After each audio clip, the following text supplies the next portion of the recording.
Chapter हाम्रो bond valuation chapter number 5 bond valuation बाट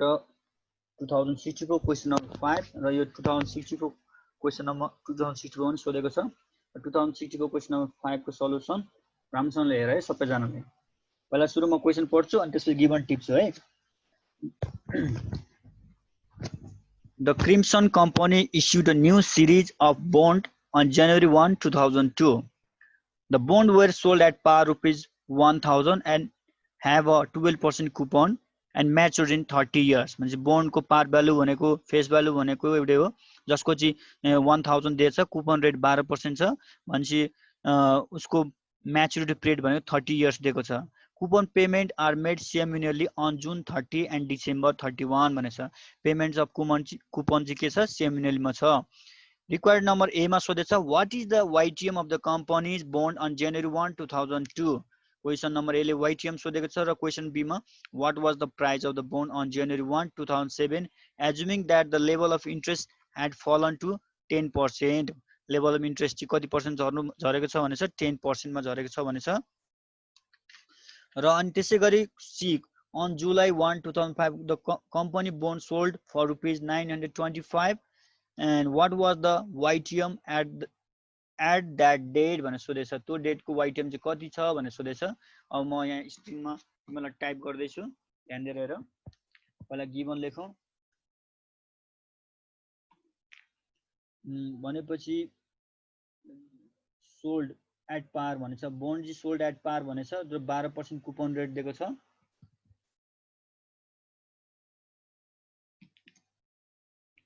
पार value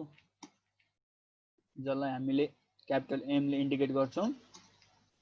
is equals to rupees 1000 अब यसको कुपन रेट दिएको छ कुपन रेट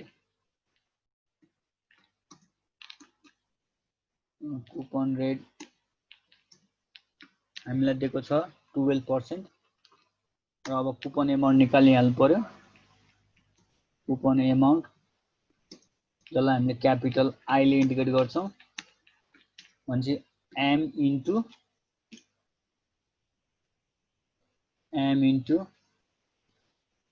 सी एम भनेको तिमीहरुको रुपीस 1000 इन्टु सी भनेको तिमीहरुको 12% इज इक्वल्स टु गर्दाखेरि तिमीहरुको रुपीस 120 कुपन एमाउन्ट भयो अब त्यसपछि म्याचुरिटी पिरियड दिएको छ MAT maturity period of the bond जसलाई हामीले स्मल लेटर एन ले पनि इन्डिकेट गर्छौं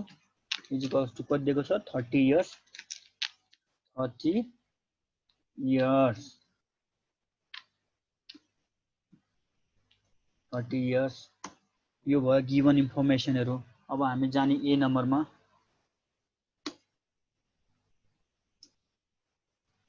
ए नम्बर जाने अब यहाँ के भनेछ यदि मैले के भनेको थिए भने अगाडि च्याप्टरहरुमा पनि कुनै पनि बोन्ड ओके कुनै पनि बोन्ड अथवा कुनै पनि preferred stock sold at par भने पनि त्यतिखेर बोन्डको YTM र कुपन रेट चाहिँ बराबर हुन्छ भनेछ अब यतिखेर फर्मुला राखिरहनु पर्दैन त्यसले गर्दा डाइरेक्ट हामीले लेख्न सक्छौं since the bond is sold at par therefore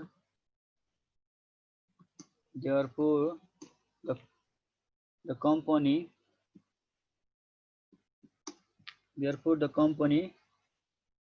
YTM is equal to coupon rate हामीलाई सोधेको छ YTM भनेपछि since the bond is sold at par therefore the company YTM is equals to coupon rate भनेपछि अब यहाँनिर YTM is equals to कति हुनुभयो YTM सोधेको छ therefore YTM भनेको कति हुनुभयो 12% अब बी नम्बरमा सोधेको छ तिमीहरुको के सोधेछ what was the price of bond on January 1 2000 assuming the level of interest rate had fallen 10%. 10% ले घट्ने भयो रे, interest rate had fallen 10%. Be नम्बरमा अब यहाँ के सोधेको छ हामीलाई what was the price of the bond, price of the bond B0 is equals to what, price of the bond कति भनेर सोधेको छ उसले, भने price of bond B0 is equals to what हामीलाई थाहा छैन, त्यसले गर्दाखेरि हामीले फर्मुला युज गर्छौं B0। अब यसमा तिमीले फर्मुला राख्छौ सिम्पल खालको formula I * PBI of A plus M * PBI, तर यो क्वेशनलाई सुरुमा माथि के भन्छ पेमेन्ट्स आर मेड के भन्छ सेमिनली भनेछ, सेमिनली भन्यो भने rate is divide by 2 and number of paid or n is multiply by 2 गर्नुपर्छ जहिले पनि सेमिनलमा है। भनेपछि अब मैले यहाँनिर I divide by 2 into PBI of A coupon rate भनेपछि K divide by 2 comma and multiply by 2 and multiplied by 2 plus m into PBIF। यसमा चाहिँ किनभने यो अनइक्वल क्याश फ्लो भएको कारणले गर्दाखेरि K percentage divide by 2 comma n into 2 यो formula राख्नु पर्यो हामीले। अब मैले यहाँनिर इज इक्वल्स टु I भनेको कति नै कुपन रेट कति 120 छ, 120 divide by 2, 120 divide by 2 into PBI of A K percent भनेर चाहिँ कति राख्छ अब त्यहाँ तिमीहरूले उले कति पर्सेन्टमा झरेको छ भने चाहिँ 2 फलन टु 10%, फलन 2 भने चाहिँ ठ्याक्कै 10% पुगेको छ भनेर बुझ्नु पर्यो। अब 10% डिवाइड बाइ 2 म्याचुरिटी पिरियड कति भन्नुभयो तिमीहरूको, हामीलाई म्याचुरिटी पिरियड दिएको छ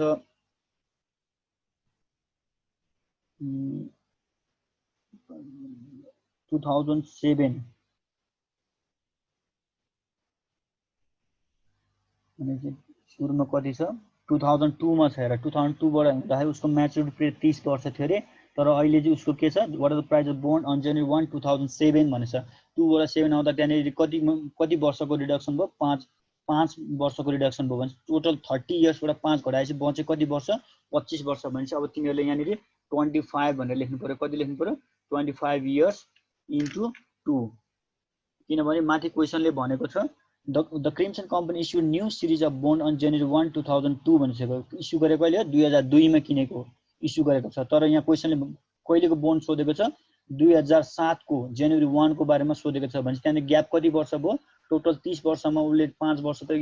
युज गरिसकेको छ भनेपछि अब बच्यो रिमेनिङ इयर्स कति हो 25 वर्ष भनेपछि 25 वर्षको क्याल्कुलेट गर्नु पर्यो भनेपछि उले 5 वर्ष युज गरेर 5 वर्षको पिरियडमा बसेर क्याल्कुलेट गर्नु पर्यो भनेपछि रिमेनिङ पिरियड भने 25 वर्ष भयो प्लस रुपीस 1000 into PBIF तिमीहरूको 10% कमा and divide by 2 कमा तिमीहरूको कति छ 25 into 2 25 into 2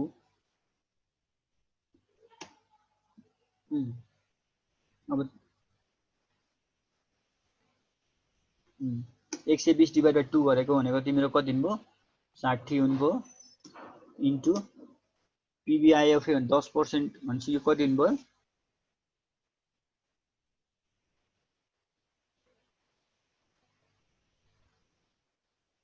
अब तिमीहरुको 10% डिभाइड बाइ 2 गर्दाखेरि कति हुन्छ 5% यहाँ हुने भयो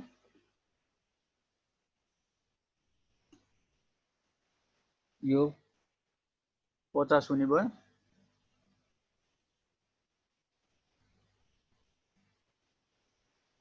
अनि त्यसपछि गएर यो पनि 5% भयो 25 दुना 50 भने यो कति भयो 50% भयो 50 इयर्स हुने भयो भनेपछि 5 र 50 को क्याल्कुलेसन भयो त्यो कारणले 5 र 50 को हेर्नु पर्यो 50 पिरियड को हेर्नु पर्यो 5% को रेशियोमा अब त्यसपछि गएर 60 इन्टु पीबीआई 5% को हेर्दाखेरि टेबल अब टेबल हेर्नु पर्यो म टेबल हेर्छु बुकबाट टेबल हेर्दाखेरि तिमीहरुको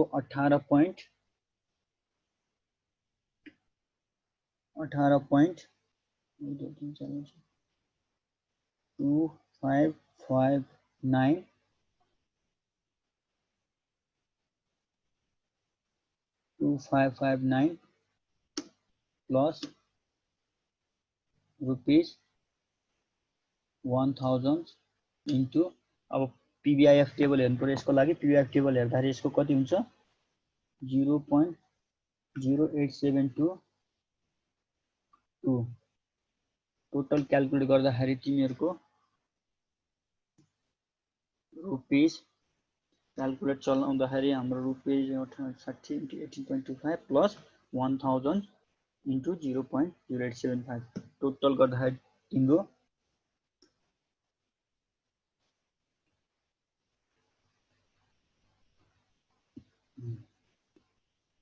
टोटल गर्दाखेरि 1182.55 आउँछ भनेपछि price of the bond current year को कति हुने भयो 1182.55 भयो अब सी नम्बरमा सोधेको छ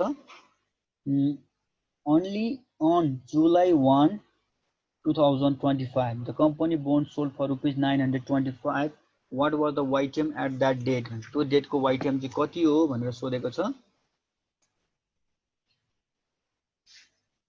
अब यहाँ म्याच्युरिटी पिरियड लेख्नु पर्यो पहिला गिवन लेखौं यसको पनि केही गिवनहरु इन्फर्मेसन दिएको छ उले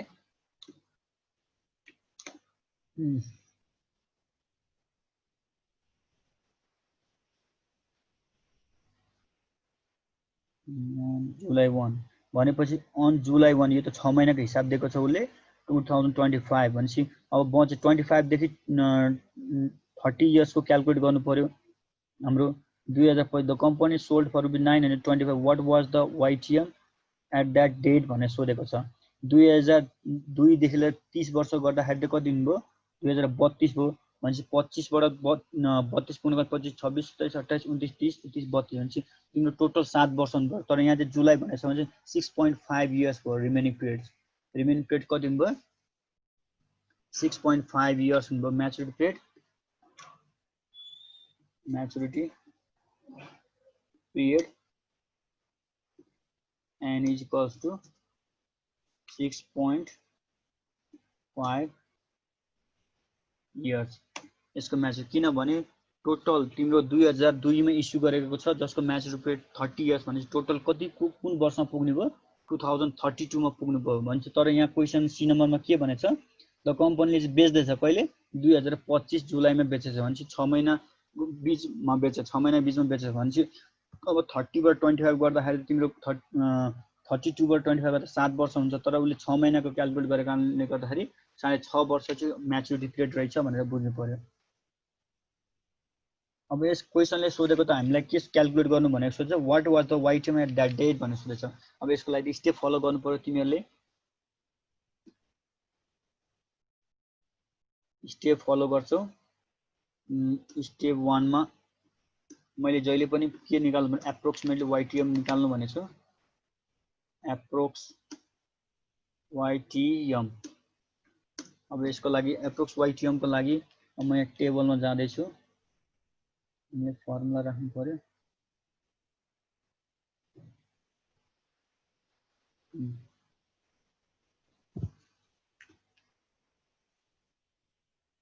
I divide by 2 plus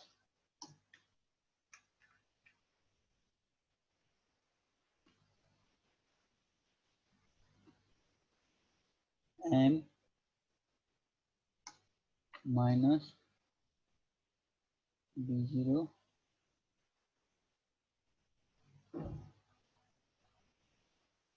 6.5 n into 2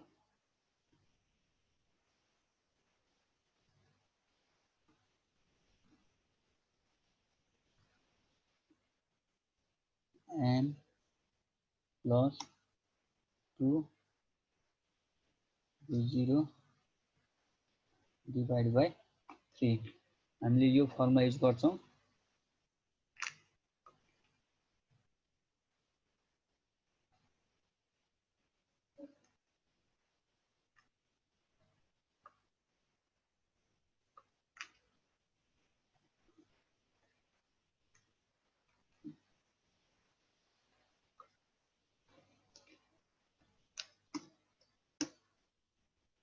control be अब तिमीहरुको I भनेको कति छ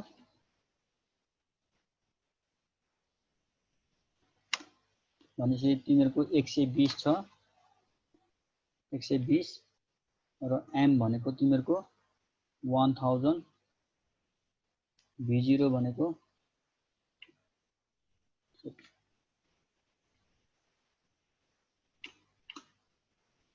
925 फेरि v0 भने सुरुको भनेर नसम्झिनु है किनभने 2000 कति इयर को भनेर 25 को हिसाब दिएको छ उले 2007 को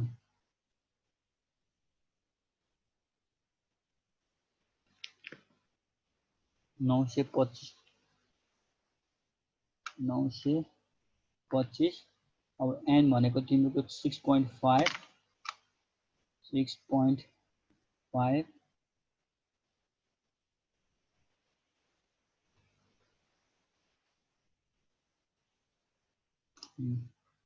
1000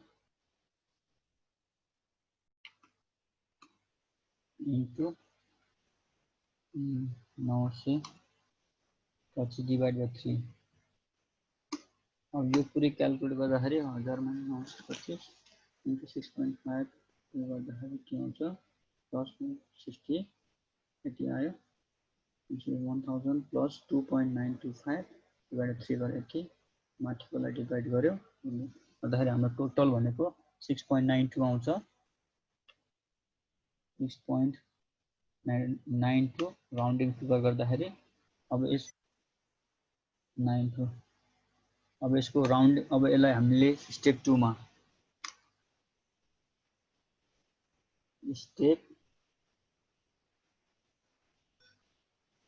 step 2 trial and error approach गर्ने trial and error approach means our try at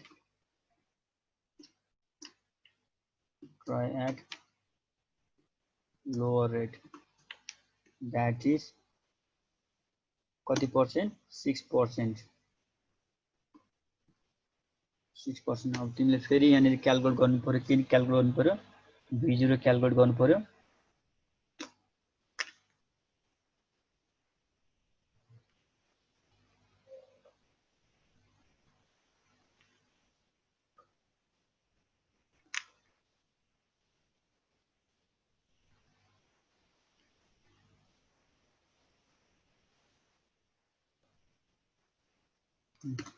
control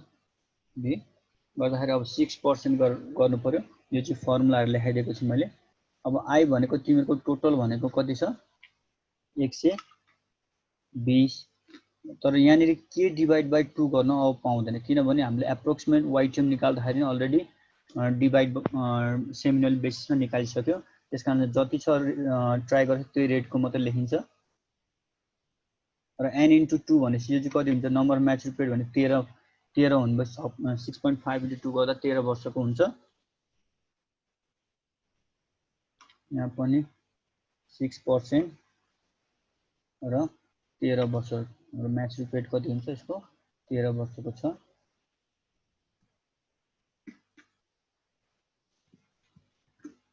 अनि त्यसपछि गएर कता गयो कर्सर इज इक्वल्स टु यो भयो 60 इन्टु PVIF को टेबल हेर्दाखेरि 8.8527 प्लस 1000 इन्टु 0.0688। अब यो पुरै क्याल्कुलेट गर्दाखेरि हामी डाइरेक्ट क्याल्कुलेट गर्न सक्छौं। पुरै क्याल्कुलेट गर्दाखेरि तिमीहरुको हाम्रो कति आउँछ भने यसको यति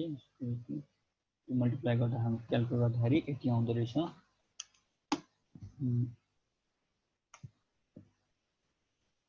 0.96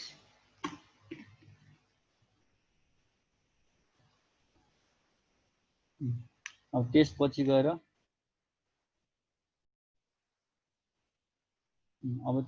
ट्राई एट कति पर्सेन्टमा try at higher rate that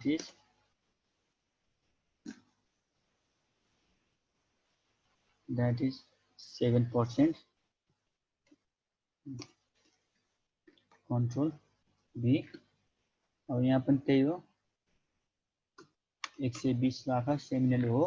अब यहाँनेरि पनि हामीले यसलाई सेमिनल कन्भर्ट गर्नु पर्दैन, सिधै हामीले 7% भनेर लेख्न सक्छौं। र म्याचुरिटी पेरियड हाम्रो टोटल कति छ कम्पाउन्डेड गर्दाखेरि 13 इयर्स 13 को छ। यहाँ पनि हामीले 6% मात्रै लेख्ने र म्याचुरिटी पेरियड हाम्रो कम्पाउन्डेड गर्दाखेरि 13। अब डाइरेक्ट हामीले भ्यालु राख्न सक्छौं। 60 इन्टु PVIF 7% हेर्दाखेरि बुकको पछाडि छ, हामीले अस्पताल पब्लिकेसनको बुकको पछाडि छ 3577 प्लस 1000 इन्टु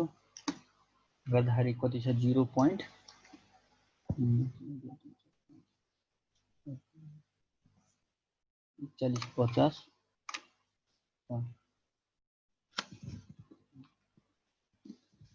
अब पुरै क्याल्कुलेट गर्दाखेरि हाम्रो कति आउँछ भने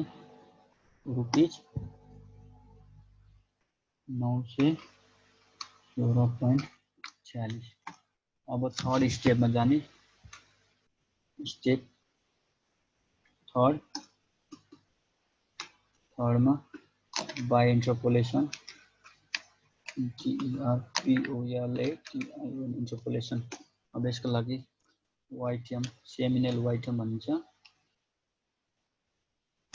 is equals to lower rate plus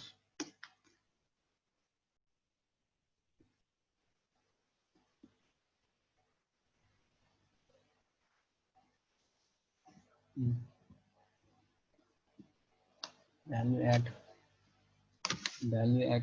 lower rate minus value at TR value at lower rate minus value at higher rate।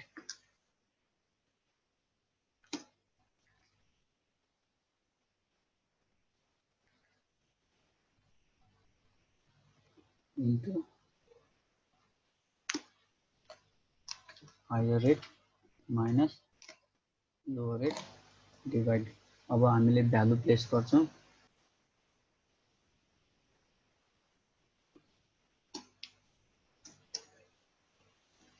अब लोअर रेट भनेको कति पर्सेन्ट भयो तिमीहरुको 6% भयो। अनि 6% को लोअर रेट को भ्यालु कति छ तिमीहरुको 999.96।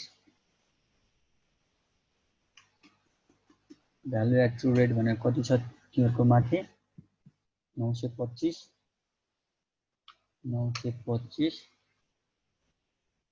Value at higher rate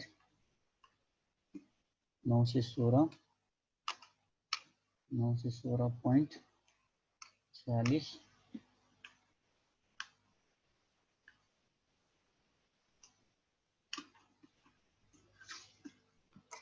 999.96 low rate भनेको 6%, हाई रेट भनेको तिम्रो 7% गर्दाखेरि टोटल तिम्रो क्याल्कुलेट गर्दाखेरि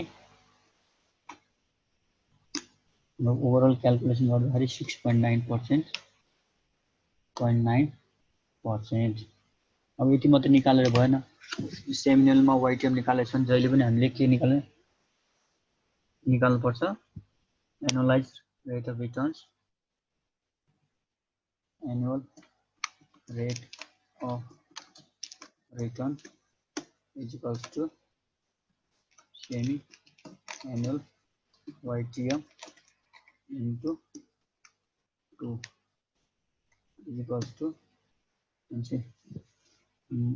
6.9% into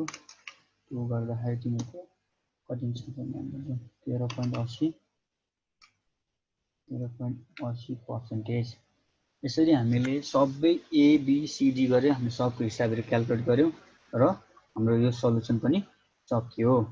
अब तिमीहरुले सुरुदेखि तलसम्म एकचोटि फेरि हेर्नु अनि बुझ्ने कोसिस गर्नु है, र केही नबुझेको खण्डमा सोध्न सक्छौ, मेन्सन गर्नु.